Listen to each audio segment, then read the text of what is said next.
Soal nomor 11. Upaya penertiban bangunan liar yang berada di bantaran sungai dengan cara pembongkaran paksa yang dilakukan oleh polisi Pamong Praja merupakan pengendalian sosial.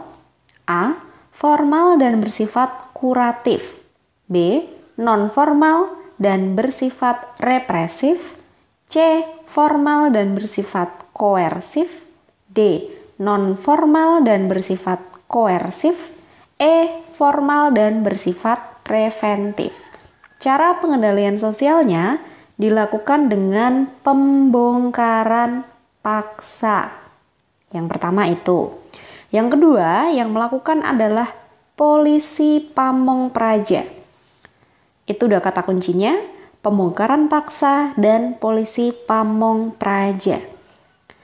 Polisi Pamong Praja ini formal atau non-formal? Termasuk lembaga formal atau resmi. Berarti pilihan jawabannya hanya A, C, dan E.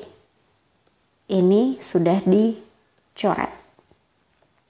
Pembongkaran paksa kemudian.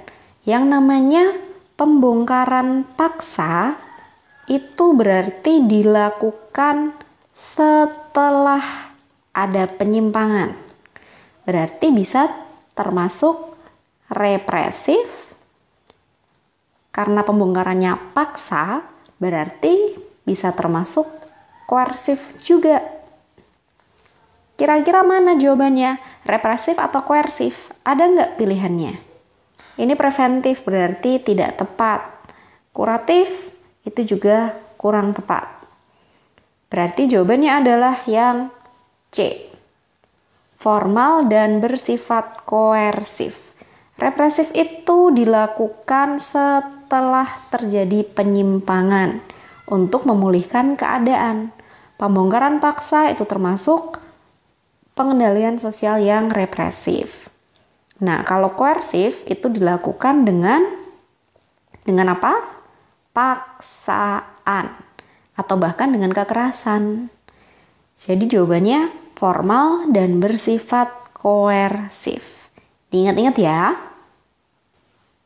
Soal nomor 12.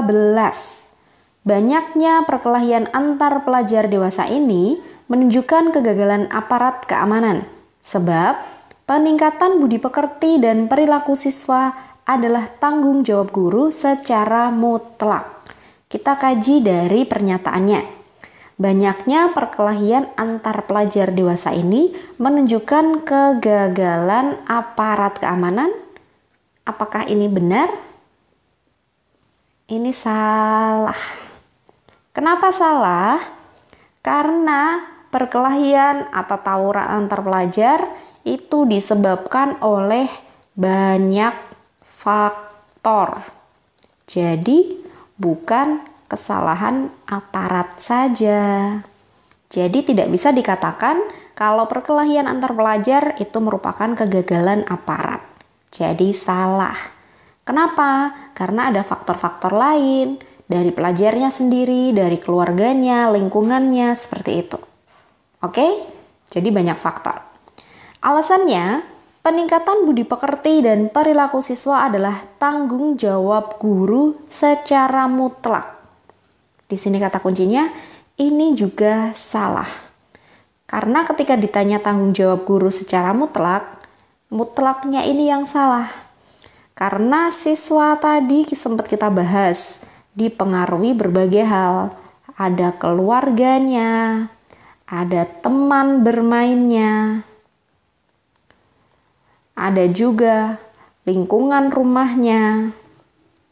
Ini semua berpengaruh terhadap perkembangan budi pekerti dan perilaku siswa. Jadi keluarga, teman bermain, lingkungan rumah, lingkungan sekolah, guru, itu semua turut berperan dalam membentuk kepribadian dan perilaku siswa. Salah dan salah, pilihan jawabannya adalah E.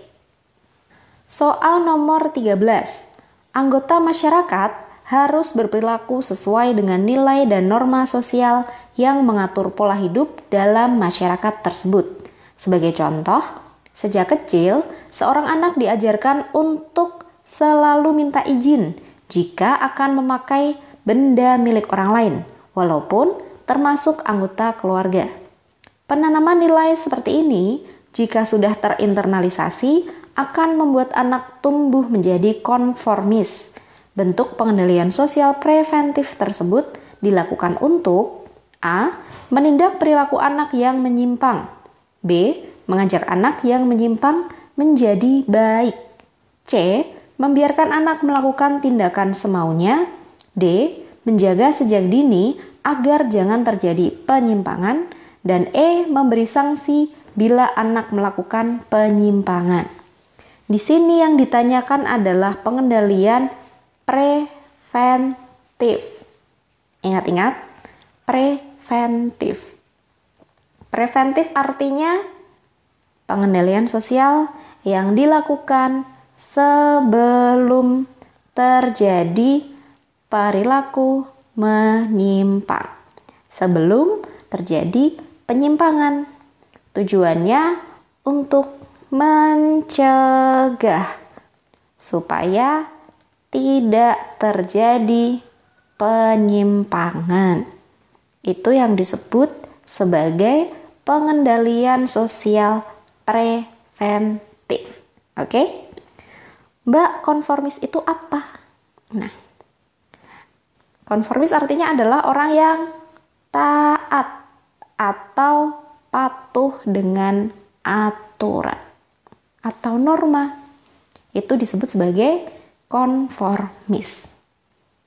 Oke, ketika seorang anak sejak kecil diajarkan untuk meminta izin ketika memakai benda milik orang lain, ini adalah bentuk pengendalian yang preventif. Supaya apa? Kenapa preventif? Supaya menjaga sejak dini agar jangan terjadi penyimpangan. Karena yang ditanyakan adalah yang preventif. Kalau menindak perilaku menyimpang itu represif. Mengajak anak yang menyimpang menjadi baik itu juga represif. Membiarkan anak melakukan tindakan semaunya itu tidak termasuk. Memberi sanksi ini jelas represif. Oke, yang termasuk preventif adalah yang D. Menjaga sejak dini agar jangan terjadi penyimpangan. Soal nomor 14. Perilaku seks bebas di kalangan siswa dianggap sebagai penyimpangan sosial karena tidak sesuai dengan norma yang berlaku dalam masyarakat. Agen yang berperan melakukan pengendalian sosial terhadap perilaku tersebut adalah 1. Keluarga, 2. Sekolah, 3. Lingkungan tetangga, 4. Tempat kerja. Di sini yang ditanyakan adalah perilaku seks bebas di kalangan siswa. Oke, di kalangan siswa itu yang ditanyakan. Lalu agen atau lembaga apa yang berperan untuk melakukan pengendalian sosial? Siswa itu tentu saja keluarga. Teman juga iya. Apalagi sekolah. Dan lingkungan masyarakatnya. Lingkungan di rumahnya atau lingkungan tetangga. Ini yang termasuk agen atau lembaga yang berperan dalam pengendalian sosial.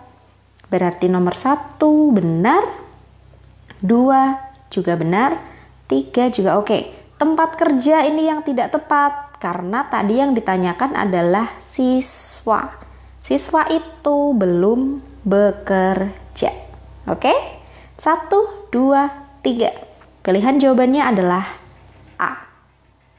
Soal nomor 15. Berdasarkan jenis dan sifatnya, sosialisasi mengenai peraturan dan tata cara pemilihan kepala daerah atau pilkada yang dilakukan oleh Komisi Pemilihan Umum Daerah atau KPUD merupakan jenis pengendalian sosial.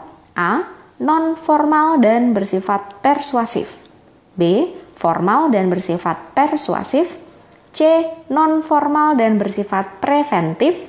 D. Formal dan bersifat preventif. E. Formal dan bersifat represif. Yang ditanyakan adalah jenis dan sifatnya. Di sini yang ditanyakan lagi adalah pelakunya. KPUD, Komisi Pemilihan Umum Daerah. Sosialisasi. Oke, kata kuncinya kita tandai semua. Jadi yang dilakukan adalah sosialisasi, pelakunya adalah Komisi Pemilihan Umum Daerah. KPUD itu termasuk formal atau non-formal?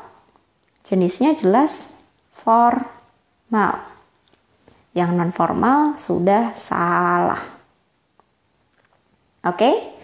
Nah, sosialisasi itu termasuk pengendalian apa? Persuasif dan preventif. Karena sosialisasi itu dilakukan sebelumnya dan dilakukan dengan himbauan ajakan. Berarti termasuk persuasif dan preventif. Karena yang ditanyakan adalah sifatnya, kalau jenis sudah ketahuan formal. Kalau berdasarkan sifatnya, pengendalian sosial itu dibagi jadi apa? Jadi apa? Yang pertama adalah preventif, yang kedua represif. Preventif itu dilakukan sebelum terjadi penyimpangan untuk mencegah terjadinya penyimpangan, dan represif dilakukan setelah ada penyimpangan untuk memulihkan keadaan.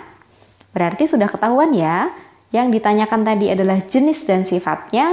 Berarti pilihan jawaban yang tepat adalah formal dan preventif. Jawabannya adalah D. Bukan formal dan persuasif ya. Bukan. Karena persuasif itu berdasarkan prosesnya atau caranya.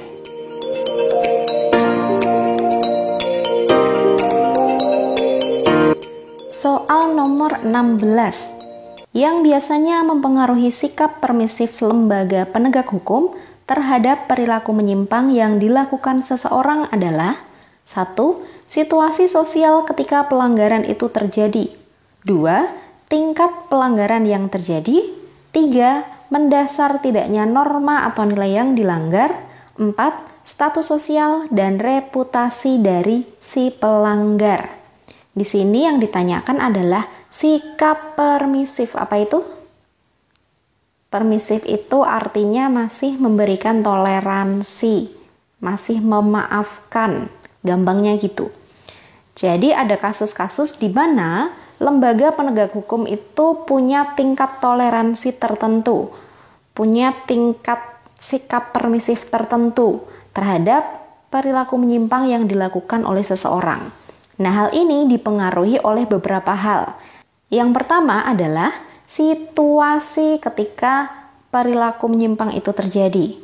Jadi situasinya, kondisinya seperti apa ketika pelanggaran itu terjadi. Misalnya ketika situasinya sedang tidak stabil, maksud saya ketika situasi politik sedang tidak stabil, kemudian banyak pelanggaran, maka biasanya aparat penegak hukum itu bersifat lebih tegas seperti itu. Kalau kondisi sekarang misalnya protokol kesehatan, maka biasanya aparat penegak hukum itu lebih tegas dalam menindak orang-orang yang melanggar protokol kesehatan karena situasinya memang sedang gawat pandemi COVID-19. Yang kedua, faktor yang berpengaruh adalah tingkat pelanggaran yang terjadi, apakah primer atau sekunder, parah atau enggak. Yang ketiga, mendasar atau tidaknya norma yang dilanggar, mendasar atau tidak aturan yang dilanggar. Misal kalau seseorang siswa misalnya berkelahi, itu beda nanti dengan siswa ini ternyata mengedarkan narkoba misalnya. Itu kan berbeda. Norma atau nilai yang dilanggar itu lebih mendasar tentang narkoba misalnya. Yang keempat adalah status dan reputasi dari si pelaku penyimpangan. Itu juga berpengaruh terhadap tingkat toleransi lembaga penegak hukum. Oke, 1, 2, 3, 4 itu benar. Pilihan jawabannya adalah E. Soal nomor 17. Pengendalian sosial yang bersifat formal antara lain 1. Hukuman 2. Ostrasisme 3. Pendidikan 4. Desas-desus. Kita ingat lagi. Ingat lagi. Pengendalian yang formal dan informal. Yang resmi dan tidak resmi. Yang termasuk pengendalian formal. Ada agama, kemudian hukuman, kemudian ada juga pendidikan. Yang termasuk tidak resmi, ada ostrasisme. Ostrasisme itu apa? Ostrasisme itu pengucilan. Ada juga fraudulence. Fraudulence apa? Fraudulence adalah backing. Selanjutnya ada juga gosip atau desas-desus. Selanjutnya ada lagi ridicule. Ridicule artinya ejekan atau cemoohan. Selanjutnya ada juga teguran, ada pujian, dan juga penghargaan. Nah, dari sini kita tahu yang ditanyakan adalah formal. Pengendalian yang termasuk pengendalian formal. Berarti hukuman dan pendidikan. Ostrasisme itu tidak resmi, desas-desus juga tidak resmi. 1 dan 3. Pilihan jawabannya adalah B. Soal nomor 18. Kasus korupsi oknum pejabat negara sampai saat ini masih marak terjadi, walaupun diancam dengan hukuman berat dan masuk penjara bagi mereka yang terbukti bersalah. Namun, kondisi tersebut tidak juga membuat jera para pelaku baru. Kasus tersebut merupakan contoh perilaku-perilaku menyimpang yang terjadi dalam masyarakat. Ilustrasi tersebut merupakan contoh dampak kurang berfungsinya peran lembaga A. Ekonomi, B. Hukum, C. Pendidikan, D. Budaya, E. Keluarga. Di sini dikatakan walau sudah diancam dengan hukuman berat, kemudian masuk penjara, ternyata tidak membuat jera. Berarti di sini sudah dapat kita tahu dampak kurang berfungsinya lembaga hukum. Ternyata hukuman berat dan masuk penjara itu masih belum membuat oknum-oknum pejabat negara kapok untuk korupsi. Soal nomor 19. Kondisi jalan raya di depan pasar setiap pagi selalu macet. Semua pengguna jalan ingin menang sendiri dan tidak ada yang mau mengalah, sehingga sering terjadi kemacetan. Meskipun ada larangan parkir, banyak mobil melakukan bongkar muat barang di sepanjang jalan itu. Keadaan berubah jika polisi datang dan mengatur arus lalu lintas, serta mendidik tegas semua kendaraan yang melanggar aturan. Berdasarkan ilustrasi tersebut, fungsi kepolisian sebagai lembaga hukum adalah sebagai A. Alat untuk mengatur pola perilaku individu, B. Sarana mewujudkan keadilan sosial bersama, C. Alat untuk menjaga keamanan di suatu wilayah, D. Alat pengukur ketertiban dalam masyarakat, E. Sarana perlindungan bagi masyarakat. Yang ditanyakan adalah lembaga kepolisian. Fungsi dari lembaga kepolisian. Kita kembali ke ilustrasi dulu. Di sini dikatakan keadaan berubah jika polisi datang dan mengatur arus lalu lintas dan mendidik tegas semua kendaraan yang melanggar, berarti memberikan tilang mungkin ya. Kata kunci ini jelas mengarah pada jawaban yang A. Alat untuk mengatur pola perilaku individu. Di sini fungsi kepolisian adalah mengatur perilaku dari orang-orang yang ada di jalan raya di depan pasar. Bisa dipahami ya? Kalau secara konsep, kepolisian itu bertujuan atau berfungsi untuk menegakkan aturan atau menegakkan norma sosial dan mewujudkan ketertiban. Lah, lalu Kak, kenapa jawabannya bukan yang D? Kan di sini ada ketertiban. Tapi polisi itu bukan pengukur ketertiban, karena polisi adalah berfungsi untuk mewujudkan ketertiban. Jadi jawabannya bukan yang D. Oke? Bisa dipahami ya? Jadi polisi di sini fungsinya adalah mengatur. Soal nomor 20. Di suatu kota sering dijumpai pedagang kaki lima menggelar dagangannya di badan jalan sehingga menimbulkan kemacetan. Para pedagang tersebut merasa aman berjualan karena setiap hari memberikan uang keamanan kepada oknum aparat. Keadaan tersebut menambah kemacetan dan kesemrawutan kota. Dalam hal ini, lembaga pengendalian yang tidak berfungsi adalah A. Keluarga, B. Kepolisian, C. Sekolah, D. Agama, E. Ekonomi. Kita kembali ke ilustrasinya.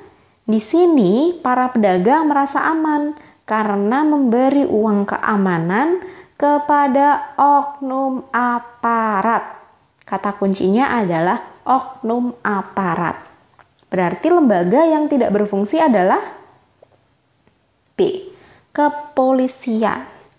Aparat itu bisa berfungsi, bisa berarti hukum, bisa berarti polisi, dan lain sebagainya yang berhubungan dengan aparat yang berwenang. Intinya kan gitu ya. Jadi, lembaga yang tidak berfungsi dalam kasus ini adalah kepolisian.